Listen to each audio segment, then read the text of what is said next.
guys, welcome to Summer Autoparts. This is Summer. Today's video we are going to fit our tire desk, which is for outdoor and overlanding customers.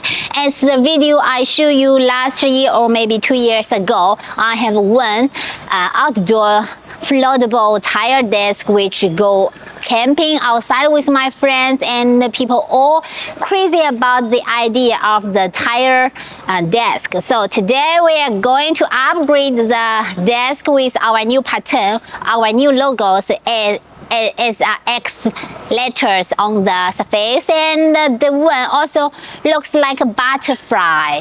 So that means the design of the desk that can be customized. If you have the idea of your patterns, just let me know. And now we are going to floatable the desk to show you how the size of the desk. So when you go outside, you can use a carry bag to put it on the rear trunk, and when you want to open it and sit around with your friend around the car, so you can go into open it and to fit on the car and to fix it. So today's video we are going to show you the details and also give some installation guide of the tire desk. If you have any customized idea, just contact us. So follow my videos and check the next step.